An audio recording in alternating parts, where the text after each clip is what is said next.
Good morning. It is. It is. So I want to talk a little bit about meditation.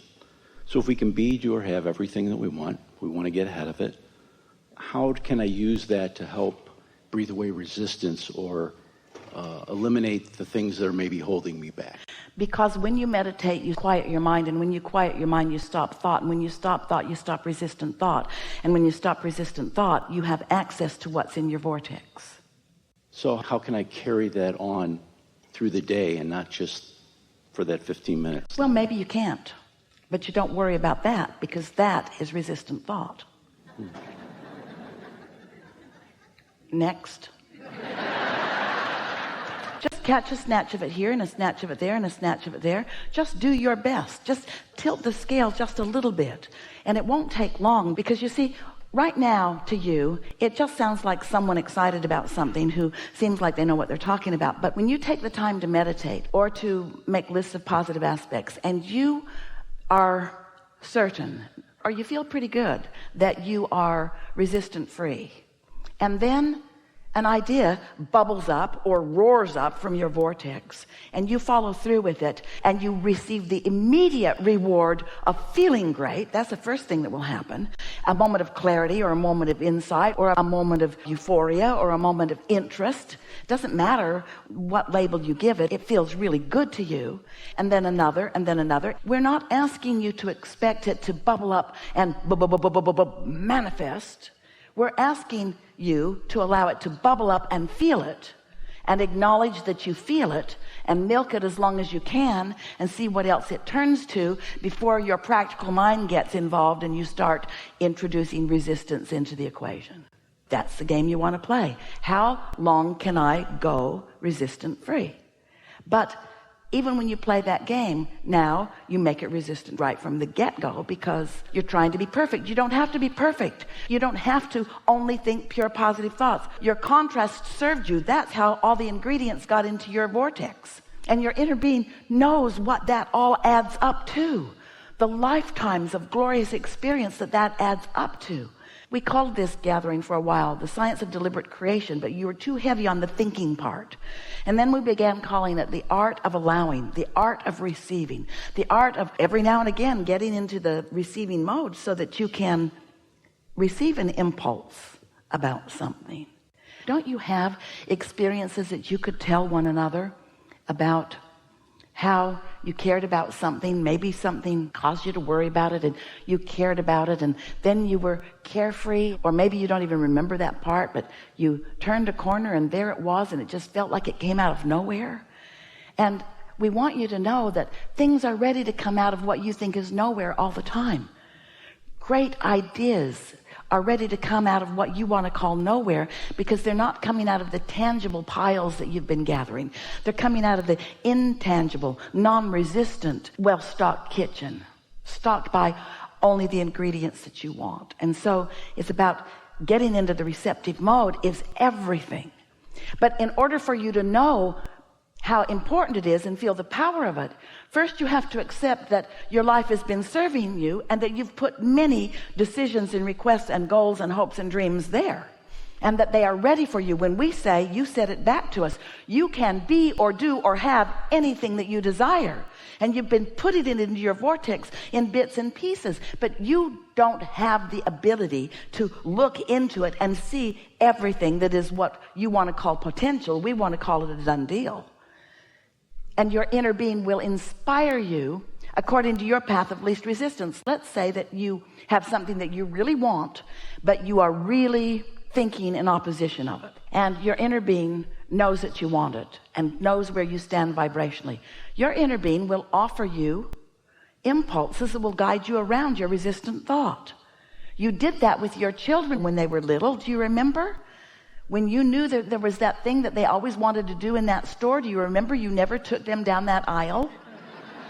You always took them on a path of least resistance, a path that you felt would be a more comfortable experience for them and for you.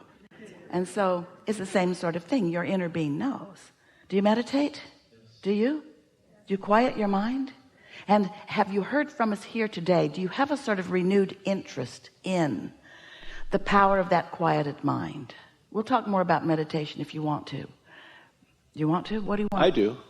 So, quieting the mind, sometimes thoughts come to me, things like... Well, here's the thing. Let's say that you woke up and you were thinking about something. It could be positive or negative. Let's just say you were thinking about it. Now let's say that it's not all that positive. Then you check your email and there's more about it in there. And then you turn on the television and it's kind of like that too. And then you call a friend and you kind of get some stuff going as you are facing reality and pointing out. Esther hears it on the airplane all the time. Business people talking to their coworkers or calling their coworkers about things that they're trying to hammer into place. And she just puts her earphones on and puts her pillow on and focuses into her world and out of that, because it doesn't take very much of that focus before off you go. So if you're in that sort of momentum, that's not the best time for you to say, I think I'll meditate, or I think I need to meditate, because you will have a very difficult time quieting your mind under those conditions. Those thoughts already have enough momentum going that's when the lobotomy would be more helpful, or a nap. We would meditate when there's the least amount of momentum going. It's sort of like, have you ever felt like you really needed to sleep, but you couldn't sleep? And the harder you tried to sleep, the more you couldn't sleep. Well, meditation is like that for you. You say, I need to meditate, I really need this, but you can't, because you're focused on what's holding you away from it. So it's what's getting bigger. So what you do is you wait for a sort of clear space, and that usually comes earlier in the morning. Maybe it comes after your kids leave the house. Maybe it comes when you're finally alone in your car somewhere. You could pull under a tree. You have to find a quiet space for it. And the earlier in the day, the better. But you'll get better and better at it. It's just a matter of focus. We recommend that you focus upon something that doesn't require very much thought. Because to say, I'm not going to think about anything, now you're thinking about not thinking about anything, and everything in the world that you're not wanting to think about, you're thinking about. But find something to focus on. It might be a bird in a bird bath. It might be the dripping of a faucet. Esther likes to listen to the air conditioner because she lives and has always lived in hot places. So the air conditioner, there's almost always that sound. Hear it? Hear how steady it is? And notice that you're not prone. There's not much to think about in that. You don't say, I've heard better.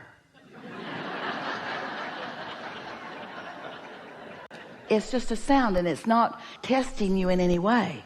And if you've decided to focus on it, sometimes Esther will focus on it and her mind will wander, and she'll say, oh yeah. Then she'll listen for it again, and then her mind will wander. But after a minute or two or three, she's isolated that. She's focused upon that. And then it's not long after that before she's got that feeling of detachment.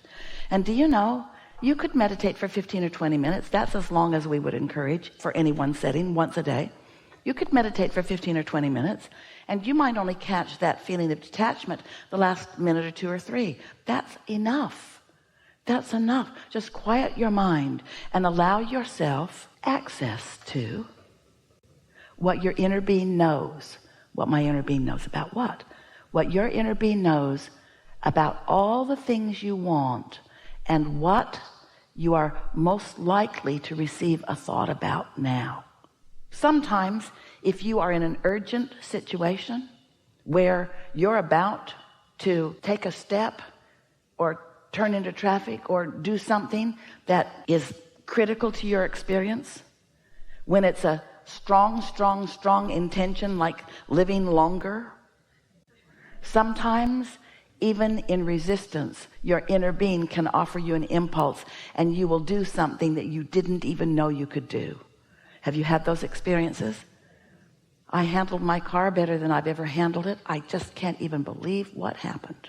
But it's so much easier to prepare yourself to be in the receptive mode.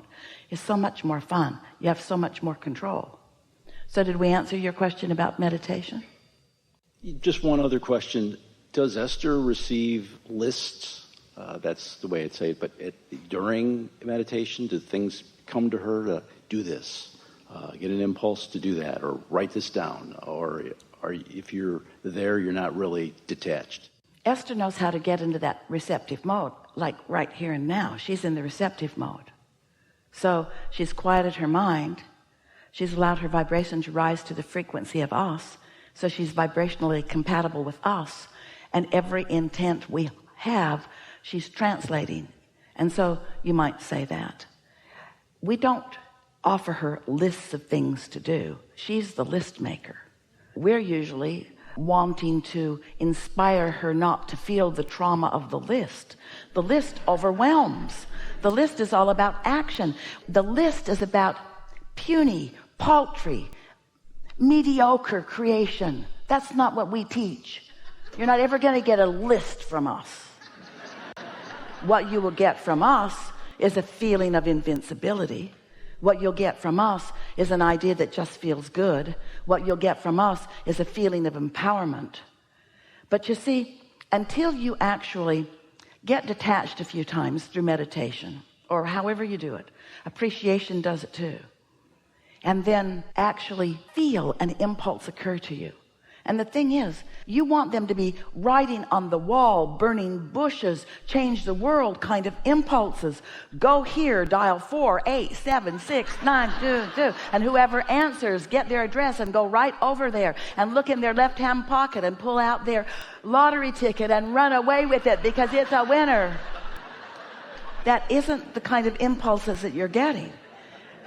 But once you receive this impulse and you recognize the freshness of it, and most important, you recognize, until you feel, oh, we want this so much for you, until you feel the power of non-resistant moment, even if it only lasts 10 seconds, then these are just so many words. But once you feel that, and then have the momentum of it and the wherewithal to follow through with it, and then you see that it leads to this, and it leads to this, and it leads to this, and it leads to this, and you have that joyous journey, which we keep wanting to say is really what you want, and you keep saying, yeah, I want the joyous journey too, as long as it's leading me to the destination that I want. Yeah, I want the joyous journey as long as it's leading me to the destination that I want. We're speaking it so fast you can't even hear the words because you're so eager to get to the destination that you want. Oh, yeah, I'm willing. Well, just cool your jets.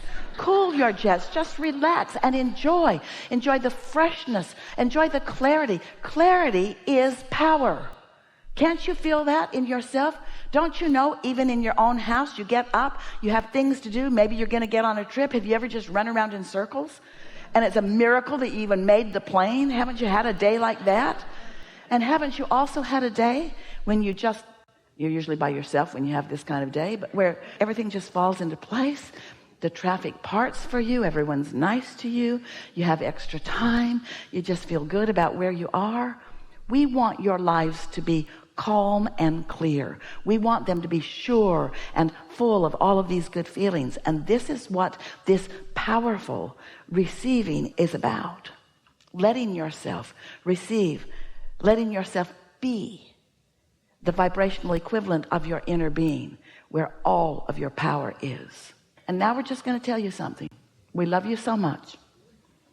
You hardly meet a human who is 10% of that. Hardly ever. And when you do, you are amazed. So we're not asking for a perfect record. We're not asking you to stop ragging on that person at work that drives you crazy. We're just asking you to ratchet it back a notch. And we're asking you, in addition, look for some positive aspects too. We're not asking you to meditate all day. You couldn't if you wanted to. Some try it. It's not what you want to do. It's not what we want you to do. We're just asking you to find 15 or 20 minutes and do your best to find a moment or two of detachment, and then notice what happens next. We want you to introduce yourself to your power. We want you to get hooked on it, because you came as creators. You did not come as regurgitators. You came as creators. You did not come as defenders. You didn't come to fix a broken world. You came to create a world that is delicious to you, you see. Did we get to your question? You did.